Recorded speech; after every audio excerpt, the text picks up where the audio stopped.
Hi everyone. Today we're going to study probability using permutations and combinations.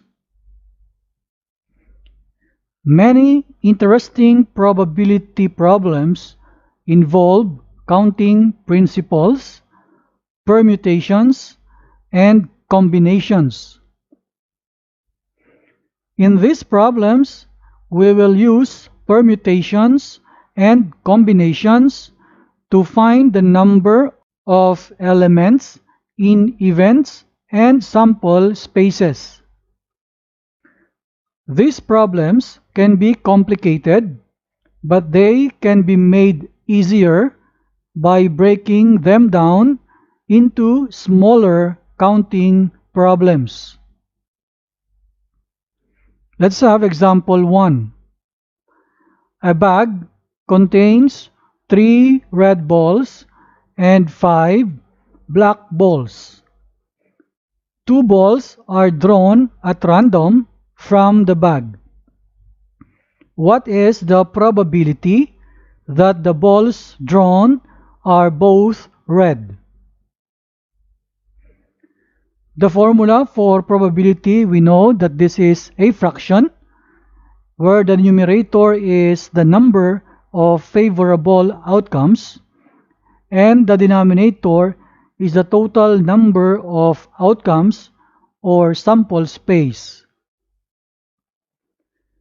Let's begin with our numerator, that is the number of favorable outcomes, and based on our problem, this is a combination of 2 red balls out of 3. The formula for combination is here, and we can now change this into the C of 3, this is the N, comma 2, and the 2 is our R. And this is equal to 3 factorial over the quantity 3 minus 2 factorial times 2 factorial. Let us simplify the terms inside the grouping symbol. The 3 minus 2 is now 1 factorial. Simplifying further, our 3 factorial can be written as 3 times 2 times 1. And 1 factorial is simply 1. While the 2 factorial is 2 times 1. We can cancel the number 2 in the numerator and in the denominator. So simplifying the numerator, we have 3 times 1, which is equal to 3. And the denominator becomes 1 times 1, where we can simply ignore our denominator because it is equal to 1. So the final answer is 3. It means the combination of 3 taken 2 at a time is equal to 3.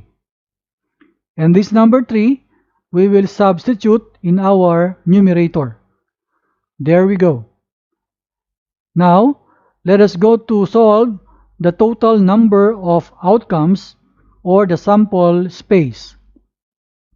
Based on our problem, the sample space or the total number of outcomes is the combination of 2 balls out of 8 total balls. The formula of combination is here, and let us substitute the values. So this is C of 8, 2 is equal to 8 factorial over the quantity 8 minus 2 factorial times 2 factorial. Simplifying further, this 8 minus 2 becomes 6 factorial. And then, let us now expand the factorial. The 8 factorial in the numerator can now be written as 8 times 7 times 6 factorial.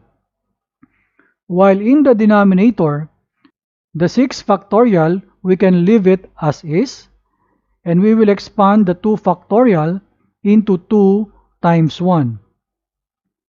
The 6 factorial in the denominator can now be cancelled with the 6 factorial in the numerator, while the number 2 in this denominator can be cancelled out with the number 8 in the numerator, and this number 8 becomes 4. Now let us simplify. The numerator becomes 4 times 7, and that is 28.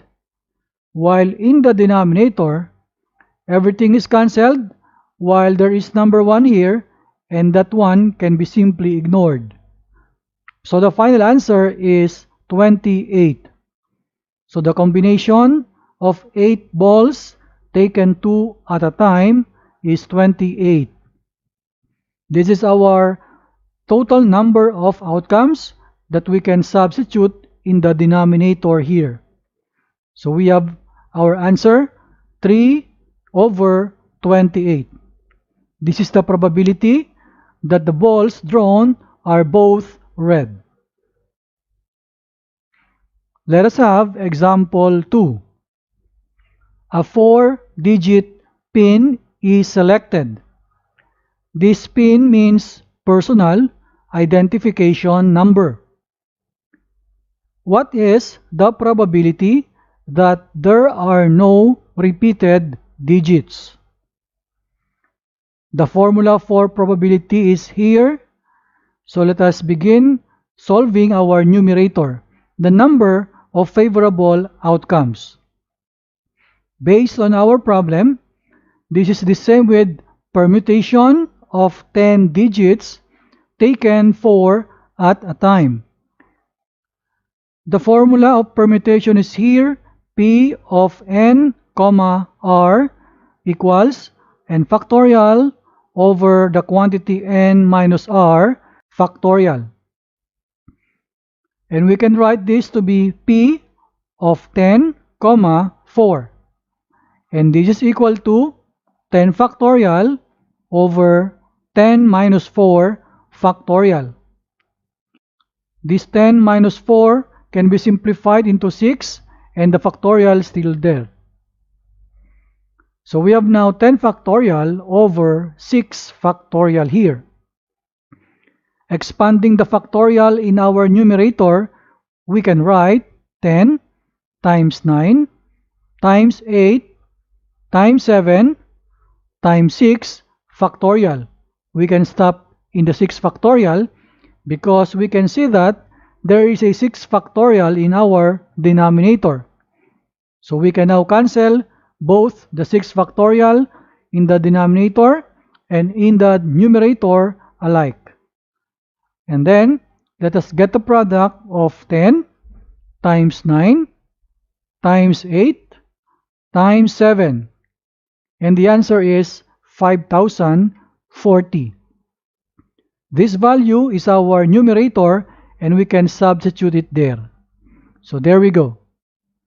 Now let us solve for our denominator, the total number of outcomes.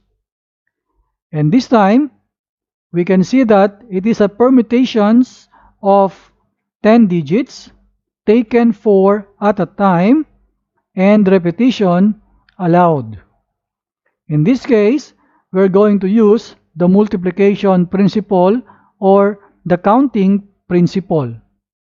Thus, permutation can be solved by writing first 4 blanks to represent the 4 digits. Also, the 4 blanks is the number of stages, where each stage we will write the number of choices. It means in our first blank here, we're going to write the number of choices. We have 10 digits from 0 to 9. So it means in the first blank, we have 10 options. On the second blank, also, we have 10 options because repetition is allowed. On the third blank, there will be 10 options also, the same way with the fourth blank. So we have here 10 times 10 times 10 times 10. and this is 10,000.